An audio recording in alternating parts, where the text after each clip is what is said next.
Hi hello ನಮಸ್ತೆ ನನ್ನ ಎಲ್ಲ ವೀಕ್ಷಕರಿಗೆ. ಇದು ಝ್ಯಾಮಿಯೋಕಲ್ಕಸ್ ಝ್ಯಾಮಿಫೋಲಿಯಾ ಗಿಡ ತುಂಬ ಜನಪ್ರಿಯವಾಗಿದೆ ಮತ್ತು ಇದನ್ನು ಮನೆಯ ಅಲಂಕಾರಕ್ಕಾಗಿ ಇಂಡೋರ್ನಲ್ಲಿ ಈ ಗಿಡವನ್ನು ಬೆಳೆಸ್ತಾರೆ. ಇದನ್ನು ನಾನು ನೋಡಿ ಲಿವಿಂಗ್ ಹಾಲ್ನಲ್ಲಿ ಟೇಬಲ್ ಟಾಪ್ ಆಗಿ ಇಟ್ಟಿದ್ದೀನಿ. ಈ ಗಿಡವನ್ನು ನೋಡೋದಕ್ಕೆ ತುಂಬ ಚೆನ್ನಾಗಿದೆ, ಜೊತೆಗೆ ತುಂಬ ಅಟ್ರಾಕ್ಟಿವ್ ಕೂಡ ಆಗಿದೆ. ಈ ಗಿಡವನ್ನು ನಾನು ಹೇಗೆ ಕೇರ್ ಮಾಡ್ತಾ ಇದ್ದೀನಿ ಅನ್ನೋದನ್ನು ಈ ವಿಡಿಯೋನಲ್ಲಿ ನಿಮ್ಮ ಜೊತೆ ನಾನು ತಿಳಿಸ್ತೀನಿ. ಈ ಗಿಡ ನೋಡಿ, ಇದರಲ್ಲಿ ಹೂ ಬಿಟ್ಟಿದೆ. ಝೀಝಿ ಗಿಡದ ಹೂವಿದು. ಸ್ನೇಕ್ ಪ್ಲಾಂಟ್ ತರಹ ಝೀಝಿ ಗಿಡದಲ್ಲೂ ಕೂಡ ಹೂವನ್ನು ಬಿಡೋದು ತುಂಬ ಅಪರೂಪ. ಯಾವಾಗ ಈ ಗಿಡ ಹೂವನ್ನು ಬಿಡುತ್ತೆ ಅಂತ ಹೇಳಿದ್ರೆ, ಗಿಡ ತುಂಬ ಆರೋಗ್ಯಕರವಾಗಿದ್ದಾಗ ಮತ್ತು ಅದಕ್ಕೆ ಸರಿಯಾಗಿ ಬೆಳಕು ಸಿಕ್ಕಾಗ, ಜೊತೆಗೆ ಮಣ್ಣು ಮತ್ತು ಪೋಷಕಾಂಶಗಳು ಸರಿಯಾಗಿದ್ದರೆ ಮಾತ್ರ ಝೀಝಿ ಗಿಡದಲ್ಲಿ ಹೂಗಳು ಬರುತ್ತೆ. ಇದು ಸಾಮಾನ್ಯ ಹೂಗಳಂತಿಲ್ಲ ನೋಡಿ. ಇದು ಒಂದು ಸಣ್ಣ ಕ್ರೀಮಿ ಕಲರ್ ಅಲ್ಲಿ ಇದೆ ಇದರ ಹೂವು. ಪೀಸ್ ಲಿಲಿ ತರಹ ಸ್ಪಾಡಿಕ್ಸ್ ರೂಪದಲ್ಲಿದೆ ಝೀಝಿ ಗಿಡದ ಹೂವು. ಇದು ಸಾಮಾನ್ಯವಾಗಿ ಗಿಡದ ಬೇರು ಭಾಗ ಅಥವಾ ಮಣ್ಣಿನ ಹತ್ತಿರ ಬೆಳೆಯುತ್ತೆ ನೋಡಿ. ಇದು ಕೂಡ ಗಿಡದ ಪಕ್ಕ ಮಣ್ಣಿನ ಹತ್ತಿರ ಬೆಳೆದಿದೆ. ಈ ಗಿಡದ ಸ್ಟೆಮ್ ನೋಡಿ ಎಷ್ಟು ದಪ್ಪ ಇದೆ ಅಂತ ಹೇಳಿದ್ರೆ, ಇದರ ಸ್ಟೆಮ್ ತುಂಬ ದಪ್ಪ ಇದೆ.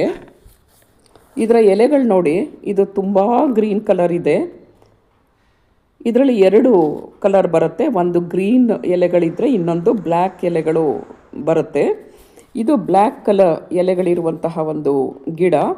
ಸ್ಟಾರ್ಟಿಂಗ್ನಲ್ಲಿ ಗ್ರೀನ್ ಕಲರ್ ಇರುತ್ತೆ, ಗ್ರ್ಯಾಜುವಲ್ ಆಗಿ ಬ್ಲ್ಯಾಕಿಗೆ ಕನ್ವರ್ಟ್ ಆಗುತ್ತೆ. ಅದನ್ನು ನಾನು ನೆಕ್ಸ್ಟ್ ವಿಡಿಯೋನಲ್ಲಿ ತೋರಿಸ್ತೀನಿ. ಯಾಕಂದರೆ ಅದು ಈಗ ಈ ಬ್ಲ್ಯಾಕ್ ಕಲರ್ ಎಲೆಗಳು ಈಗ ಗಿಡ ಚಿಗುರುತ್ತಾ ಇದೆ. ಹಾಗಾಗಿ ಅದನ್ನು ನಾನು ನೆಕ್ಸ್ಟ್ ವಿಡಿಯೋನಲ್ಲಿ ನಿಮಗೆ ತೋರಿಸ್ತೀನಿ. ಈ ಗಿಡವನ್ನು ಮನಿ ಪ್ಲಾಂಟ್ ತರಹ ಲಕ್ಕಿ ಪ್ಲಾಂಟ್ ಅಂತಲೂ ಹೇಳ್ತಾರೆ. ಇದರ ಶೈನಿ ಹಸಿರು ಎಲೆಗಳಿಗಾಗಿ ಇದನ್ನು ಸಾಮಾನ್ಯವಾಗಿ ಬೆಳೆಸ್ತಾರೆ. ನಾವು ಎಲ್ಲೇ ಹೋದರೂ, ಆಫೀಸು, ಮಾಲು, ಮನೆಗಳು ಎಲ್ಲೇ ಹೋದರೂ ಕೂಡ ಈ ಗಿಡವನ್ನು ಬೆಳೆಸ್ತಾ ಇರ್ತಾರೆ. ಯಾಕಂದರೆ ಇದು ಏರ್ ಪ್ಯೂರಿಫೈಯರ್ ಕೂಡ. ಹಾಗಾಗಿ ಎಲ್ಲರೂ ಕೂಡ ಇದನ್ನು ಬೆಳೆಸೋದಕ್ಕೆ ಇಷ್ಟಪಡ್ತಾರೆ.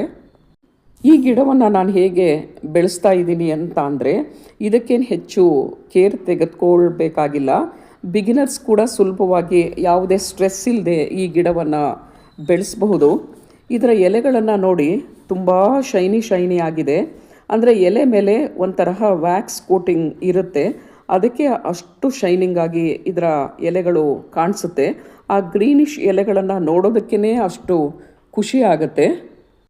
ಈ ಗಿಡ ಸ್ವಲ್ಪ ಸ್ಲೋ ಆಗಿ ಬೆಳೆಯುವಂತಹ ಒಂದು ಗಿಡ. ಈ ಗಿಡಕ್ಕೇನು ಹೆಚ್ಚು ಬೆಳಕು ಬೇಕಾಗಿಲ್ಲ. ನೇರ ಬಿಸಿಲಿನಲ್ಲಿ ಈ ಗಿಡವನ್ನು ತುಂಬ ಹೊತ್ತು ಇಡಬಾರ್ದು. ತುಂಬ ಹೊತ್ತು ಬಿಸಿಲಿನಲ್ಲಿ ಇಟ್ಟರೆ ಎಲೆಗಳು ಬೇಗ ಸುಟ್ಟೋಗ್ಬಿಡುತ್ತೆ ಅಥವಾ ಒಣಗಿ ಹೋಗಿಬಿಡುತ್ತೆ. ನೆರಳು ಮತ್ತು ಕಡಿಮೆ ಬೆಳಕಿದ್ರೂ ಕೂಡ ಈ ಗಿಡ ತುಂಬ ಚೆನ್ನಾಗಿ ಬೆಳೆಯುತ್ತೆ. ಮತ್ತು ಇದಕ್ಕೆ ಹೆಚ್ಚು ನೀರಿನ ಅವಶ್ಯಕತೆ ಇಲ್ಲ. ವಾರದಲ್ಲಿ ಒಂದು ಸಲ ನೀರು ಹಾಕಿದ್ರೆ ಸಾಕು. ಕೆಲವು ಸಲ ತಿಂಗಳುಗಟ್ಟಲೆ ನೀರು ಹಾಕ್ತಾ ಇದ್ರೂ ಕೂಡ ಗಿಡ ಚೆನ್ನಾಗಿರುತ್ತೆ. ಯಾಕಂದರೆ ಇಲ್ಲಿ ಮಣ್ಣಿನೊಳಗಡೆ ರೈಸೋಮ್ಸ್ ಇರುತ್ತೆ. ಇಲ್ಲಿ ಕಾಣಿಸ್ತಾ ಇದೆಯಲ್ಲ, ಇದೇ ಮಣ್ಣಿನ ಒಳಗಡೆ ಇರುವಂತಹ ರೈಸೋಮ್ಸು. ಇದು ನೀರನ್ನು ಹಿಡಿದಿಟ್ಕೊಂಡಿರೋದ್ರಿಂದ ನಾವು ಹೆಚ್ಚು ದಿನ ಗಿಡಕ್ಕೆ ನೀರು ಹಾಕ್ತಾ ಇದ್ರೂ ಸಹ ಗಿಡ ಚೆನ್ನಾಗಿ ಬೆಳೆಯುತ್ತೆ. ಹಾಗಾಗಿ ಮಣ್ಣು ಸಂಪೂರ್ಣವಾಗಿ ಒಣಗಿದ ಮೇಲೆ ಮಾತ್ರ ನೀರನ್ನು ಹಾಕಿ. ಅತಿಯಾಗಿ ಅಂದರೆ ಹೆಚ್ಚು ನೀರನ್ನು ನೀವು ಗಿಡಕ್ಕೆ ಹಾಕಿಬಿಟ್ರೆ ಅದರ ರೈಸೋಮ್ಸ್ ಎಲ್ಲ ಕೊಳ್ತು ಹೋಗುತ್ತೆ. ಇದರಿಂದ ಗಿಡವನ್ನು ಹೆಚ್ಚಿಸ್ಕೊಳ್ಳೋದಕ್ಕೆ ನಮಗೆ ಆಗೋದಿಲ್ಲ. ಇದಕ್ಕೆ ಹಾಕುವಂತಹ ಮಣ್ಣು ಪೋರಸ್ ಆಗಿರಬೇಕು. ಅಂದರೆ ನಾವು ಸೆಕ್ಯುಲೆಂಟ್ ಮತ್ತು ಕ್ಯಾಕ್ಟಸ್ಗೆ ಹಾಕ್ತೀವಲ್ಲ ಪಾಟಿಂಗ್ ಮಿಕ್ಸು, ಆ ತರಹ ಪಾಟಿಂಗ್ ಮಿಕ್ಸ್ ಏನು ಇದಕ್ಕೆ ಬೇಡ.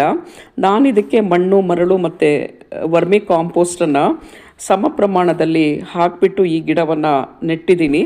ಮತ್ತು ಇದಕ್ಕೆ ಹೆಚ್ಚು ಫರ್ಟಿಲೈಸರ್ ಹಾಕುವಂತಹ ಅವಶ್ಯಕತೆಯೂ ಇಲ್ಲ. ತಿಂಗಳಿಗೆ ಒಂದು ಸಲ ಯಾವುದಾದ್ರೂ ಆರ್ಗ್ಯಾನಿಕ್ ಗೊಬ್ಬರವನ್ನು ಹಾಕಿದ್ರೆ ಸಾಕು. ಗಿಡ ಏನಾದರೂ ಹಳದಿ ಬಣ್ಣಕ್ಕೆ ತಿರುಗ್ತಾ ಇದ್ದರೆ ಅಥವಾ ಎಲೆಗಳು ಹಳದಿ ಬಣ್ಣಕ್ಕೆ ತಿರುಗ್ತಿದ್ರೆ ಅಥವಾ ಗಿಡದಲ್ಲಿ ಎಲೆಗಳೇನಾದರೂ ಒಣಗ್ತಾ ಇದ್ದರೆ ಅದನ್ನು ಇಮ್ಮಿಡಿಯೇಟಾಗಿ ಕಿತ್ಬಿಡಬೇಕು. ಇದರಿಂದ ಹೊಸ ಒಂದು ಚಿಗುರು ಅಥವಾ ಹೊಸ ಒಂದು ಬೆಳವಣಿಗೆ ಗಿಡದಲ್ಲಿ ಉಂಟಾಗುತ್ತೆ. ಮಣ್ಣಿನಲ್ಲಿ ನೀರು ನಿಂತ್ಕೊಳ್ಳೋದು ಹಾಗೆ ನೋಡ್ಕೊಳ್ಳಿ. ಅಕಸ್ಮಾತ್ ಏನಾದರೂ ಮಣ್ಣಿನಲ್ಲಿ ನೀರು ನಿಂತುಬಿಟ್ರೆ ಮತ್ತೆ ರೈಸೋಮ್ಸ್ಗಳು ಕೊಳೆತು ಹೋಗುತ್ತೆ ಮತ್ತು ಬೇರುಗಳು ಕೂಡ ಕೊಳ್ತು ಹೋಗುತ್ತೆ. ಈ ಎಲೆಗಳ ಮೇಲೆ ಏನಾದರೂ ಡಸ್ಟ್ ಇದ್ದರೆ, ಅಂದರೆ ಧೂಳೇನಾದರೂ ಕೂತಿದ್ರೆ ಅದನ್ನು ಒಂದು ಕಾಟನ್ ಬಟ್ಟೆಯಿಂದ ಒರೆಸ್ಬಿಟ್ರೆ ಆಗ ಎಲೆಗಳು ಇನ್ನೂ ಕೂಡ ಶೈನಿಂಗ್ ಆಗಿ ಕಾಣುತ್ತೆ. ಇದರ ಪ್ರೊಪಗೇಷನ್ ಹೇಗೆ ಮಾಡೋದು ಅಂತ ಅಂದರೆ, ಈ ರೈಸೋಮ್ಸನ್ನ ಡಿವೈಡ್ ಮಾಡಬಹುದು ಅಥವಾ ಎಲೆಗಳ ಮೂಲಕ ಮತ್ತು ಸ್ಟೆಮ್ ಕಟಿಂಗ್ ಮೂಲಕನೂ ಕೂಡ ಹೊಸ ಗಿಡಗಳನ್ನು ಪಡಿಬಹುದು.